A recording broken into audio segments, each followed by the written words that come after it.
In the Moot Court of University Technology Mara at Shah Alam, case number BA-45A-175-01-2022, criminal appeal between Salleh bin Lajis as the appellant and public prosecutor as the respondent. Young Arif, may it please the court. My name is Muhammad Nurhaqif bin NOR-ISHAMMADY, and I am representing the appellant, Mr. Salleh bin Lajis, together with my co-counsel, Mr. Nur Imran bin Nur Azmi. And on behalf of the respondent, our malignant friend, Mrs. NEENA CHIRANI binti AQMAR HISHAM, who is assisted by Mr. Ahmad Daniel bin ZULKIFLI. If it pleases young Arif, I shall start with the brief facts of the case. Much obliged. The appellant is charged and convicted by the High Court of Malaya for the murder of the deceased, Latifah, by subjecting her to the black magic of Santau, an offence punishable under Section 302 of the Penal Code. According to the learned trial judge, the prosecution or the respondent had proven beyond reasonable doubt that the accused had the intention to cause the death of the deceased or the intention to cause bodily injury sufficient in the ordinary course of nature to cause death.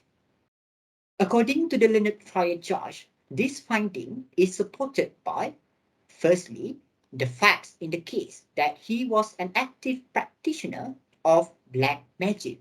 Secondly, Sunny's confession, which is proven to be voluntary. And thirdly, Omar's testimony, who claimed that he and the deceased had been harassed and threatened with their life by the appellant. The learned trial judge was also satisfied with the testimony of Tok Awang, who was a bomo or shaman, who treated the deceased that Santau is sufficient to cause death.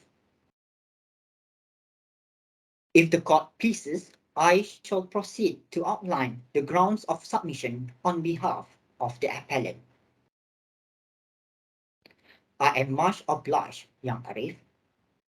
I will be speaking for 10 minutes to address the first ground of appeal, namely that the High Court had misdirected itself in accepting the testimony from Tok Awang that Santau is sufficient to cause death, in conjunction with second ground of appeal, which is Sunny's testimony as accomplice is not admissible as evidence on the ground that it was uncorroborated. On the other hand, my co-counsel will be speaking for another 10 minutes, addressing the third ground of appeal, namely, Omar's testimony is inadmissible as it does not irresistibly conclude that Salleh had intention to commit murder, on top of the fourth ground of appeal, which is the physical evidence tender does not irresistibly conclude that Salleh had the intention to commit murder. If the court pleases, I shall proceed to begin with the submission on the first ground of appeal. Much obliged. Young Arif, the first ground of appeal is that the High Court has misdirected itself in accepting the testimony from Tok Awang that Santau is sufficient to cause death. There are two contentions in relation to the first ground of appeal. To prove the offence of murder, the prosecution needs to prove that Santau can cause death or sufficient to cause death beyond reasonable doubt. It is important to note that the trial judge had formed his conclusion that Santau can cause death from the testimony of Tok Awang. Therefore, his testimony is vital in determining the cause of death. Moving back to the first contention, that Tok Awang is not an expert witness, it is imperative to highlight Section 5 of the Evidence Act 1950, where it states that evidence may be given in any suit or proceeding of the existence or non-existence of every fact. Based on this provision, it has been a long-standing rule that witnesses, in particular, may not give evidence of opinion, but only of fact.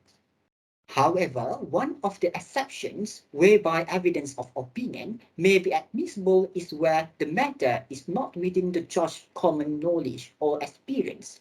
In these circumstances, evidence may come from an expert as stipulated under Section 45 of the Evidence Act 1950, which provides that when the court has to form an opinion upon a point of science or art, the opinions upon that point of persons specially skilled in that science or art are relevant facts, and such persons are called experts. Thereby, we submit that Tok Awang's testimony that Santau can cause death is evidence of opinion based on his evaluations of the deceased. This is because it is not something that he directly perceived using his five senses, but it is what he believed or inferred based on his assessment that the deceased was a victim of Santau. The preliminary question to be determined is whether Tok Awang can be considered as an expert. In considering who constitutes an expert, the court does not need to insist that the expert witness must be professionally qualified. The ability to give experts evidence may be justified by his experience concerning the matter in question, as stated by the Lord President Tun Sufyan in the case of Public Prosecutor and Muhammad bin Sulaiman, as reported in the second volume of Malayan Law Journal for the year of 1982 at page 322. In addition, the term science or art in Section 45 should be interpreted liberally, as affirmed in the case of Chandra Sekaran and Public Prosecutor, reported in the first volume of the Malayan Law Journal for the year of 1971 at page 159. On the face of it, it might seem that Tok Awang is a bomoh and had special knowledge of treating a person with exorcism, which is not within the expertise of the judge.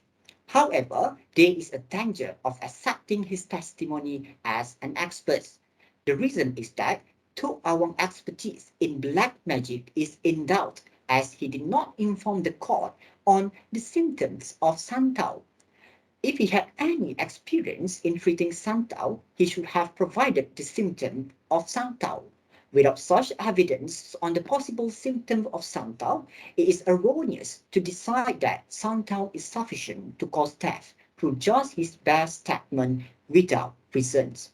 Therefore, on behalf of the appellant, we submit that Tok Awang's testimony should not be taken into consideration as his expertise is in doubt. His testimony, without providing any grounds, demonstrates that he is inexperienced and not an expert witness.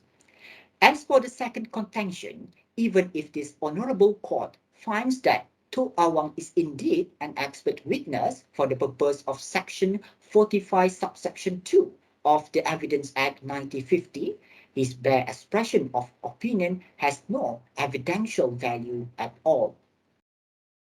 This is because Section 51 of the Evidence Act 1950 states that whenever the opinion of any living person is relevant, the grounds on which his opinion is based are also relevant. Thus, the ground for the opinion of an expert shall also be furnished in the court. The requirement was stressed by the Judge Augustine Paul, as he then was, in the case of Public Prosecutor against Chia Leong Fu, as reported in the sixth volume of the Malayan Law Journal for the year of 2000, who observed at page 735 that where the report relates to a matter pertaining to experts' evidence, then the report must contain the reason for the conclusion. It has been held that a bare expression of opinion has no evidentiary value at all. Based on the authorities, the testimony of Tok Awang that Santau can cause death has no evidential value at all, since he did not furnish or inform the court on the reason by which he based his opinion with. In conclusion, as regards the first ground of appeal, in the absence of evidence that Santau can cause death, the prosecution had failed to prove the element of murder beyond reasonable doubt that the deceased's death was caused by Santau inflicted on her. If I may be of no further assistance to young Arif, that is the conclusion of my submission for the first ground of appeal on behalf of the appellant. Much obliged. If the court pleases, I shall proceed to begin with the submission on the second ground of appeal. Much obliged, Young Arif. The second ground of appeal is that Sani's testimony as accomplice is not admissible as evidence on the ground that it was uncorroborated. The primary contention in the second ground of appeal is that Sani's testimony as accomplice shall be dealt with great caution and open to grave suspicion, which requires corroboration. The judicial definition of an accomplice can be discerned from the case of Regina and Mullins, reported in the Volume 3 of Cox's Criminal Cases for the year of 1848 at page 526 as a person who has concurred in the commission of an offence. As regards Sani, we submit that he was an accomplice of the appellant. This is because Sani had assisted the appellant to realize his intention to use Santau for the appellant's revenge. Additionally, he had also concurred with the act of the appellant by not reporting the activity to the police or relevant authorities and had chosen to keep quiet until the matter was brought to the court. Having said that, the illustration to Section 114 of the Evidence Act 1950 provides that the court may presume that an accomplice is unworthy of credit unless he is corroborated in material particulars. This can be seen in the Court of Appeal case of Hajaran Singh and another against public prosecutor, as reported in Volume 1 of the Malayan Law Journal for the year of 2005 at page 593, where the court held that since one of the prosecution witnesses was an accomplice, his evidence must be corroborated and be treated with great caution. In this regard, the testimony of Sani is essential as it is needed to corroborate that the items in the appellant's house are necessary for performing black magic, and it was indeed the appellant who had performed the Santau. Apart from his testimony, it is incumbent on the prosecution to produce independent evidence to link the appellant to the murder of the deceased, which in this case was not done. Thus, it becomes unsafe to accept the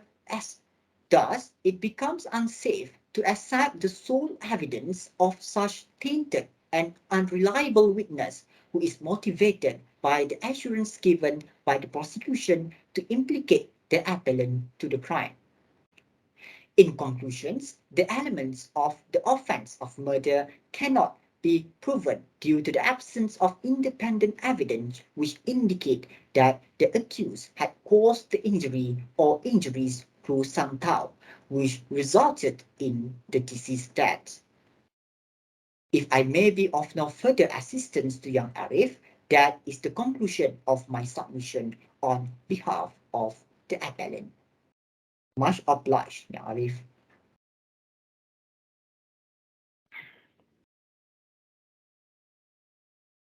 Yang Arif, my name is IMRAN, co-counsel on behalf of the appellant, together with my learned partner, just now, Haqif. Yang Arif, with the permission of the court, I would like to continue with our third ground of appeal. Thank you, Yang Arif. The third ground of appeal is that Omar's testimony is inadmissible as it lacks relevancy to conclude that Salleh had intention to commit murder. If the court pleases, I would like to start with the admissibility of oral evidence. We respectfully submit to this honorable court the provisions that govern the basis of oral evidence. Testimony of a person may be acceptable as oral evidence under Section 59 of Evidence Act. All facts except the contents of documents may be proved by oral evidence. Furthermore, Section 59 of Evidence Act must be read along with Section 60 of the Act, where the provision requires oral evidence to be direct. Next, the admissibility of oral evidence mentioned above in terms of relevancy must be made reference to Section 5 of the Evidence Act, as how my learned partner just before me has explained regarding Section 5. However, I would like to touch upon the illustration A of Section 5, which explains the examples of evidence that may be given in a criminal proceeding. According to the illustration, A is tried for murder of B by beating him with a club with the intention of causing his death. At A's trial, the following facts are in issue. A is beating B with the club, A is causing B's death by the beating, and A's intention to cause B's death. A witness should give oral evidence that are relevant to these examples. Reference made to the illustrations of Section 5. Evidence submitted to the court may be relevant if it can clarify or determine the conduct of a person being tried. In the case of Khairuddin bin Hassan v. Public Prosecutor in the year of 2010, the conduct of a person suspected of an offence is a relevant fact that may be considered and evaluated by the court in deciding whether the suspect committed the offence. The act of running away from the scene of an offence is such a relevant fact. Next, to understand whether Omar's testimony carry any evidence of the motive that resulted in Salleh's charge, Section 8 of the Act must be referred as it reads, any fact is relevant which shows or constitute a motive or preparation for any fact in issue or relevant fact. In Bhutta Singh v. Public Prosecutor, at page 196, it was acknowledged that a police report made by the deceased against the accused was admitted to show that the accused had a motive to commit the crime. We humbly invite the court to compare to the current situation that is in front of us and the facts given. The statement made by Omar was that Latifah and him were threatened with their lives by Salleh. We respectfully invite the court to refer it to illustration of Section 5 of Evidence Act. In order for Omar's statement to be relevant and admissible, his statement must show that the threat made by Salleh came into realization and there was a follow-through in action after the threat was made. Secondly, whether the threat made by Salleh did actually cause Latifah's death. And thirdly, was there any intention or motive to cause Latifah's death? We would like to submit that the testimony adduced by the prosecution during trial was inadmissible on the grounds that it lacks relevancy and does not provide any evidence to the fact of the case. Citing Khairuddin bin Hassan, Omar did not mention in his testimony that he witnessed Salleh carrying out such threat of murdering Latifah, whether physically or through black magic. Thus, the testimony carried no evidence of the conduct of the crime charged upon Salleh. To strengthen our argument, there was no evidence showing Omar nor Latifah made a police report about the threat out of fear for their lives. From the testimony itself, there was no proof that indicated trouble between the parties, specifically between Salleh, Latifah and Omar. Therefore, according to Bhutta Singh, we humbly submit that the testimony given during the trial stage failed to act as an evidence under Section 8 that Salleh had motive or intention to murder Latifah. If it pleases the court, I shall proceed with our last ground of appeal. Much obliged, Yang Arif. It is our respectful submission that the prosecution had failed to tender DNA evidence which is relevant during the trial stage. We humbly address the two main provisions that discusses the relevancy of DNA evidence under Evidence Act 1950. Firstly, DNA evidence is relevant to identify a person's identity, and such evidence is relevant in accordance with Section 9 of Evidence Act. Secondly, DNA evidence is provided by DNA experts after analyzing the samples found in a case. The evidence is also relevant under Section 45 of the Evidence Act. I humbly resist wasting the time of this respectful court by repeating the interpretation of the expression of science as my fellow co-counsel had already stressed upon. However, I would like to take the court's time by clarifying if the expression science under Section 45 is wide enough to cover DNA. In determining that answer, reference can be made to the case of Chandrasekaran and others and public prosecutor of the year 1971, where the expression science or art is elastic enough to be given a liberal interpretation. The fact that the section does not specify particular fields of knowledge does not mean that they are not included. This approach was affirmed in federal court case of Pattamanaban Nalianan and public prosecutor and other appeals. In the year 2017, the court held with respect such argument ignores the opinion that DNA evidence is admissible under Section 45, Section 46 and Section 51 of the Evidence Act. According to the above case, the decision clearly indicates that the federal court held that DNA evidence falls under Section 45 of Evidence Act and therefore admissible in the court. The relevancy of DNA to our present case today, in applying the authorities to our case, the prosecution did not tender the vomited glass particles, hair, and nails, to which items we find very relevant to the case under Section 9 of Evidence Act.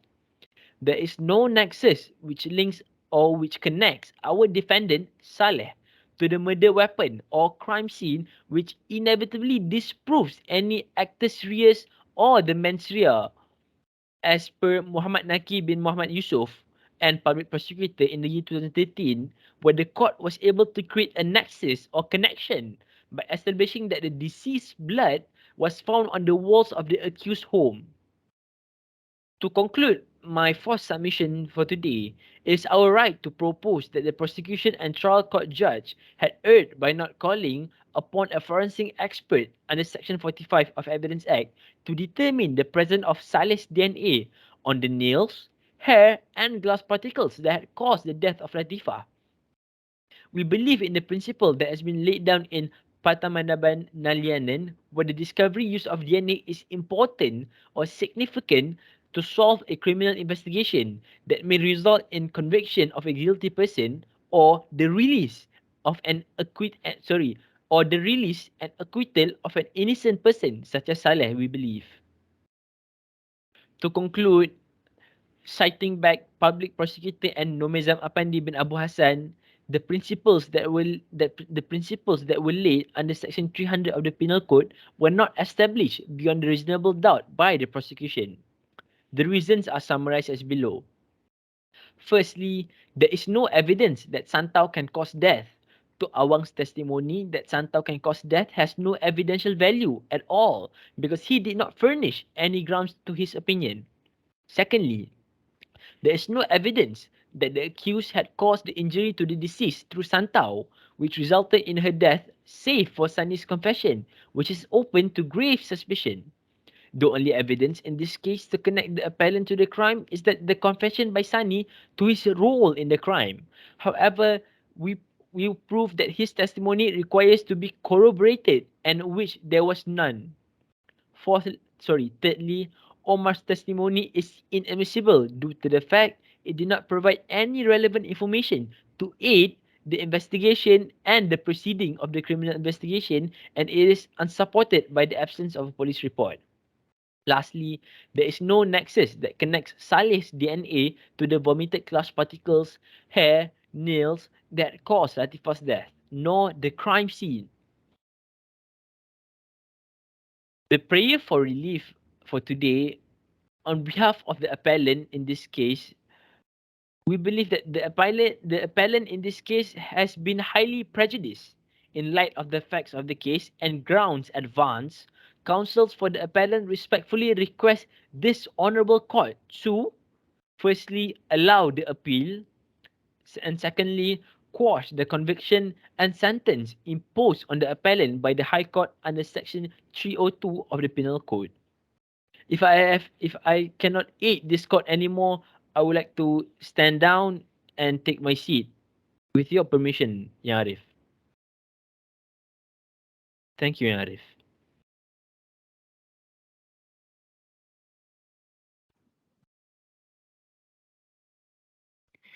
If it pleases Yang Arif, my name is NEENA CHIRANI and I represent the respondent together with my learned co-counsel, Mr. Ahmad Daniel. There are 4 grounds of appeal in the instant case. I will deal with the first 2 grounds of appeal and Mr. Ahmad Daniel will deal with the rest. Yang Arif, the first submission from me is whether or not the judge had misdirected himself in accepting testimony from Tok Awang that Santau is sufficient to cause death as there is no nexus between the injuries inflicted upon and the disease death.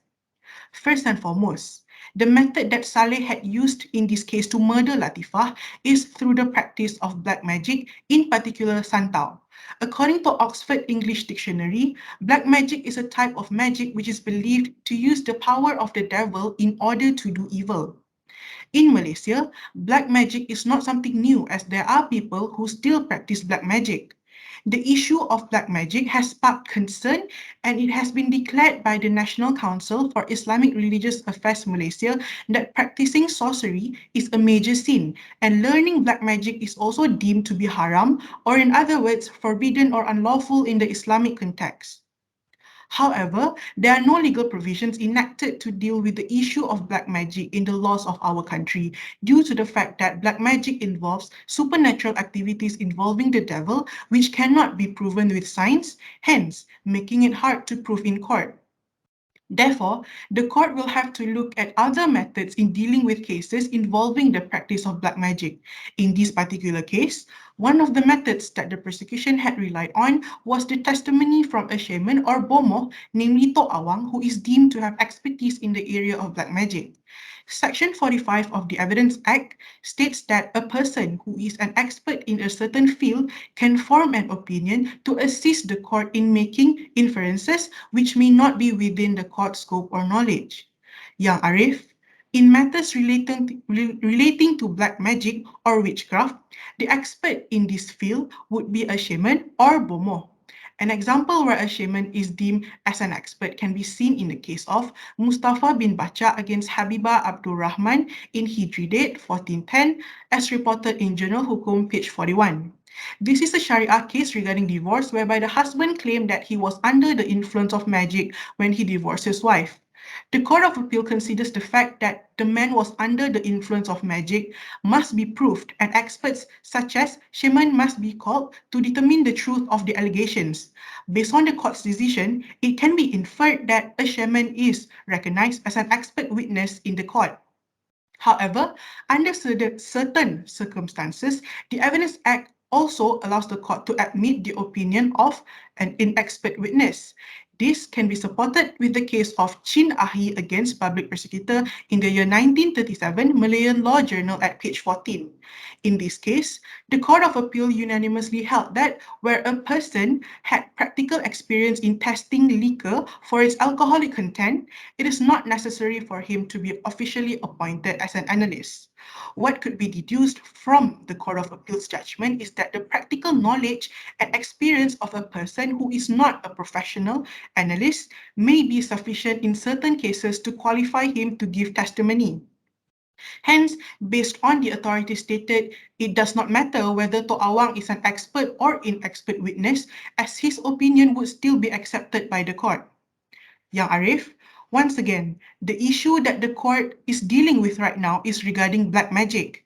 In order to evaluate whether the symptoms suffered by Latifah, which caused her death, was due to Santau, the opinion of a person who understands the area and the practice of black magic need to be sought. Tok Awang, who is a bomoh, clearly possesses special knowledge regarding black magic. Hence, his testimony is crucial in assisting the court to determine whether the deceased was a victim of Santau or not, as the issue of black magic is not within the expertise of the court. Furthermore, according to a book written by Dr. Mahyuddin Ismail entitled Ahli Sihir ke Tali Gantung, which had quoted the opinion of Dr. Imran Kasimi, who is a specialist in Islamic medicine, he stated that Santau can cause death towards the victim if he or she does not get immediate treatment as soon as possible. Therefore, with reference to the opinion of Dr. Imran Kasimi, who is an expert In the field of Islamic medical treatment, it further strengthens Tok Awang's testimony where he stated that santau is sufficient to cause death. This implies that Tok Awang's testimony may be relied upon by the court in assisting the court to come to a decision whether or not santau may cause death, as there is a nexus which links between santau and the death of the deceased, which is that the deceased had delay in getting treatment. This also had been stated by Tok Awang in his testimony. Based on our submission, we humbly submit to the court that the learned trial judge did not misdirect himself in accepting testimony from Tok Awang due to the fact that firstly, it was necessary for the court to obtain an expert's testimony regarding the issue of black magic, as the court lacks expertise in this matter. And second, there is a nexus which links between santau and the death of the deceased, which was due to the delay in getting treatment, which was testified by Tok Awang. That sums up everything for my first submission. We shall now proceed to the second submission. The second submission from the respondent is whether or not Sunny's testimony as accomplice is not admissible evidence on the ground that it was uncorroborated. In this case, Sunny is an accomplice who had helped Salleh in committing the murder of Latifah through the practice of santau. Sunny then confessed to his involvement in the crime. Firstly, the law pertaining to confession made by an accomplice can be referred to Section 133 of the Evidence Act 1950, which states that an accomplice shall be a competent witness against an accused person, and a conviction is not illegal merely because it proceeds upon the uncorroborated testimony of an accomplice. A further authority which supports this can be seen in the federal court case of Puganeswaran, Anak Lelaki Ganesan and others against public prosecutor in the year 2020, volume 12 of the Malayan Law Journal at page 165. The court held that the law on accomplice evidence is well settled. An accused person may be convicted even on the uncorroborated evidence of an accomplice, and it is totally irrelevant that the accomplice is not charged together with the others who committed the same crime. Moving on, illustration B to section 114 of the Evidence Act states that the court may presume an accomplice is unworthy of credit unless he is corroborated in material particulars. This shows that the court has the discretion whether or not to accept the uncorroborated testimony given by the accomplice.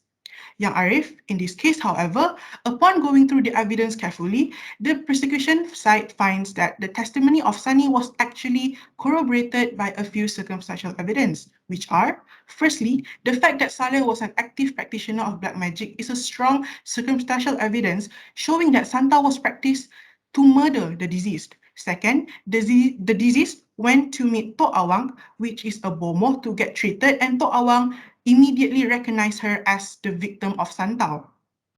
The law which established that circumstantial evidence may provide corroboration is from the case of R against Hills in the year 1988, volume 86 of the Criminal Appeal Reports at page 26. The court held that corroboration is not infrequently provided by a combination of pieces of circumstantial evidence, each innocuous on its own, which together tend to show that the defendant committed the crime. For example, in a rape case, where the defendant denies he ever had sexual intercourse with the complainant, it may be possible to prove, firstly, by medical evidence that she had sexual intercourse within an hour or so prior to the medical examination.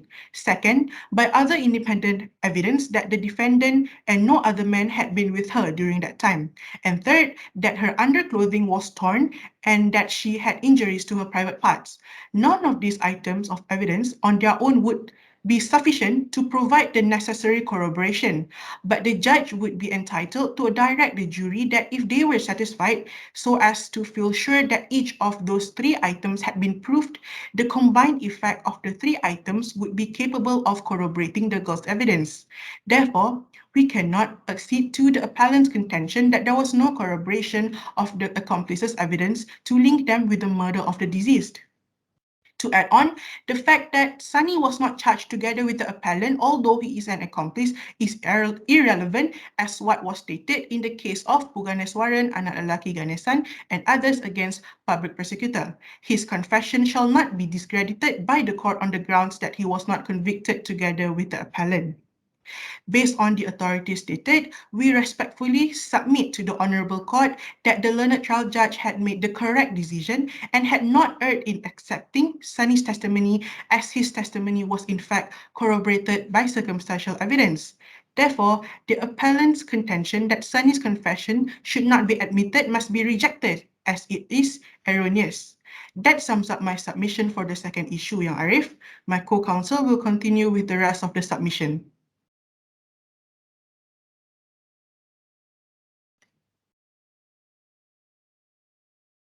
Yang Arif, as has already been stated, my name is Ahmad Daniel bin Zulkifli and I appear as co-counsel for the respondent. Yang Arif, I will be combining the third and fourth ground into one submission as I will be arguing based on the same point. The issue that were contended are whether Omar's testimony and the physical evidence tender are inadmissible as it does not irresistibly conclude that Salleh had intention to commit murder. If it please Yang Arif, I will begin with my submission. First and foremost, I will begin our submission by explaining the definition of circumstantial evidence. The first case that we had inferred to explain what is circumstantial evidence is the case of Idris against public prosecutor decided in 1960, volume 1 of the Malaya Law Journal at page 296. The judge in Idris versus against public prosecutor explained that circumstantial evidence consists of the nature of surrounding circumstances which make a reasonable person find such a series of undesigned and expected consider which compare his judgment to one conclusion. Another case that defines circumstantial evidence is Regina against Exxon and others, decided in 1866, volume 4 of Foster and Finlayson report at page 922. Lord Chief Baron Pollock made an analogy between circumstantial evidence with a rope consisting of several cords. His lordship said that one strand of the cord might be insufficient to sustain the weight, but three stranded together may be required of sufficient strength. This means that circumstantial evidence may consist of a series of events which none of these events alone would raise a reasonable conviction of more than a mere suspicion. However, when these evidence are combined together as a whole, could create a strong conclusion of guilt that with as much certainty as human affair can require or admit of. In order to convict someone guilty of committing a crime by relying on circumstantial evidence, a test needs to be satisfied. This test can be seen in Idris against public prosecutor. The test is whether the circumstantial evidence can make a reasonable person compare his judgment to one conclusion, which is the guilt of the perpetrator by looking at the sea of undesigned, unexpected coincidence that happened at the surrounding circumstances. If the circumstantial evidence cannot satisfy this case, the circumstantial evidence cannot be relied on.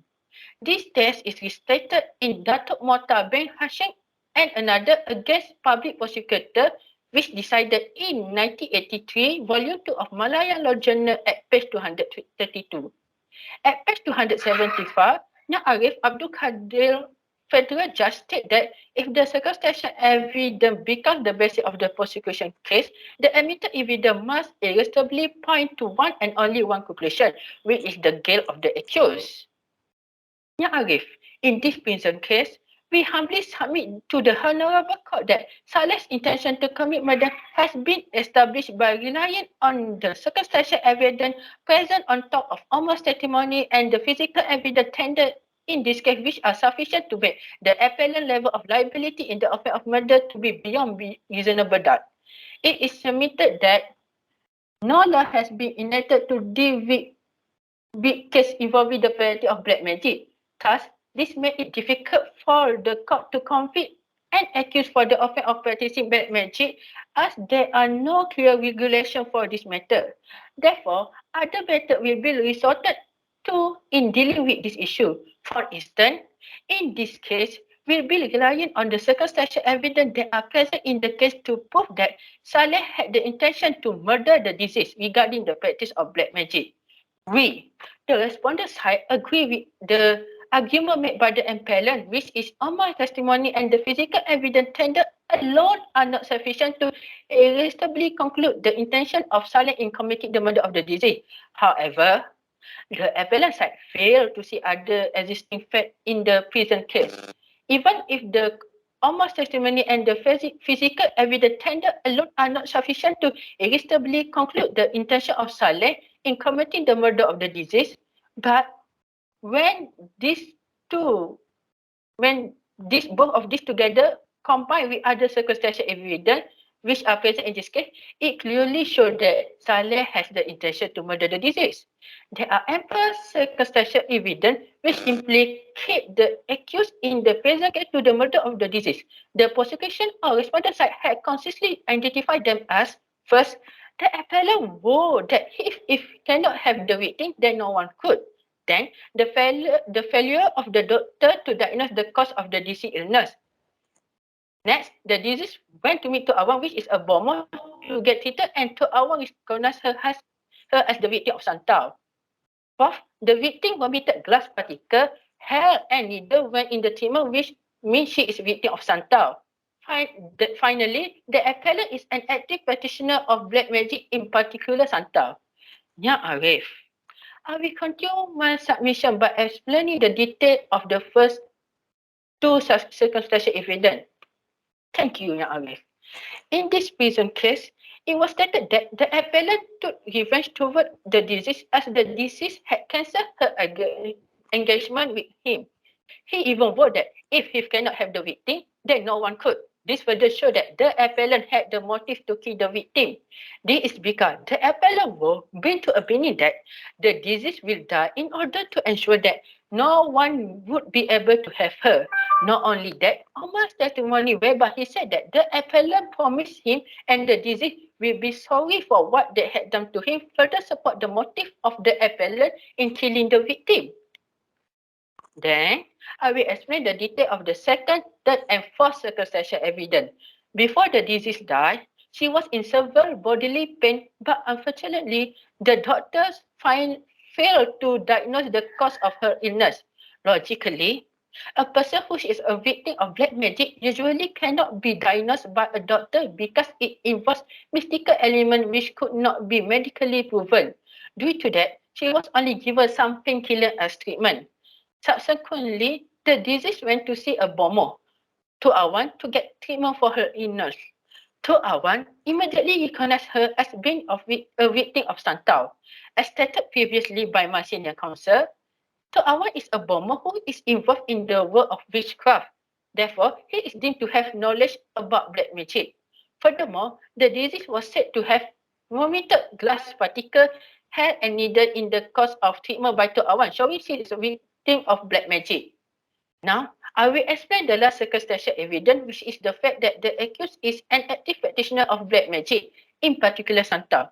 Looking at the cause of death of the disease and this last circumstantial evidence, it may be deduced that the appellant was responsible for the disease death. This is because the cause of the disease death is Santau, in which the respondent is capable of performing it.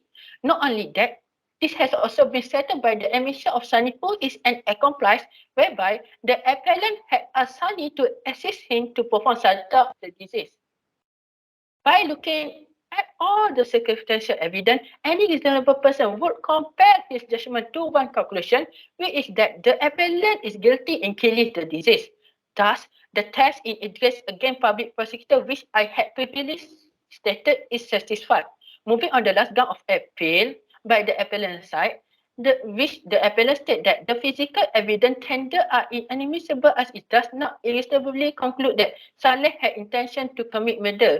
We humbly submit to the court that the fact that the necessary item for performing black magic are found at Salleh's house after a search was conducted at his house served as strong evidence on top of the other circumstantial evidence that Salleh had indeed performed black magic on the deceased. This evidence is also supported by the fact that Salleh is an active practitioner of black magic. Thus, the item for performing black magic which are found at Salleh's house further stated that he has the intention to murder the deceased.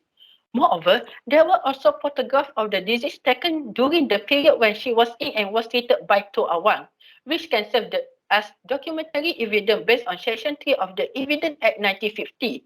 Illustration to Section 3 states that a photograph or a negative is a document. Therefore, we humbly submit that all of the circumstantial evidence could only bring to the conclusion that the accused were guilty beyond reasonable doubt. Hence, even if Omar's testimony and the physical evidence tendered does not reasonably conclude that Salleh had intention to commit murder, but when these two evidence are combined along with other circumstantial evidence present in the case, show that Salleh has the intention to murder the deceased. That would be all for the submission from me. Based on the submission of both my senior counsel and me, we humbly submit that the prosecution had proved beyond reasonable doubt that the appellant had killed the deceased with an intention. It is our contention that at most the appellant is guilty. The respondent humbly pray that the appeal be dismissed and that the charge against the appellant, which is section 302 of the Penal Code, to be upheld. If I may be of no further assistance to Yang Arif, that is the conclusion of my submission on behalf of the respondent. Therefore, thank you, Yang Arif.